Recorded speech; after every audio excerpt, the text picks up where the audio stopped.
आणखी एक मोठी बातमी आहे। यवतमाळ जिल्ह्यातील महागाव इथं पहिल्याच दिवशी 10वीचा पेपर फुटलाय। पेपरचे फोटो सोशल मीडियावर व्हायरल झाले।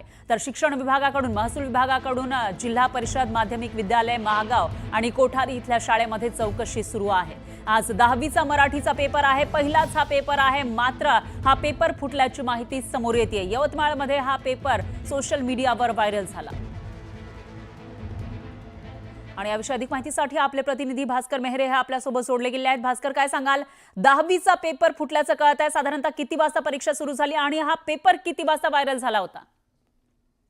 खरं तर कॉपी मुक्त अभियान जे आहे ते राबवण्याचा सरकारनं प्रयत्न केलेला आहे। शिक्षण विभागाकडून सुद्धा तशा प्रकारचा प्रयत्न केला जात आहे। मात्र यवतमाळ जिल्ह्यातलं महागाव जे आहे, महागाव इथे कोठारी म्हणून गाव आहे, त्या ठिकाणी जे सेंटर आहे तिथला जो पेपर आहे तो फुटल्याचं एक समोर आलेला आहे। तिथला म्हणजे तिथे सोशल मीडियावर हा जो पेपर आहे हा व्हायरल झाला आणि त्यामुळे एकच खळबळ माजलेली आहे। ज्या वेळेस ह्या संपूर्ण प्रकार झाला, काही आता शिक्षण विभागाचे जे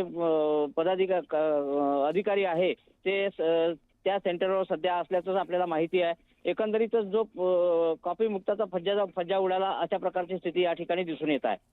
निश्चितच कॉपी मुक्त अभियानाचा फज्जा उडाल्याचं आपल्याला पाहायला मिळतंय। दरम्यान आता पुढे नेमकी काय कारवाई होणार ते बघावं लागेल। धन्यवाद तुम्ही दिलेल्या या सविस्तर माहितीसाठी।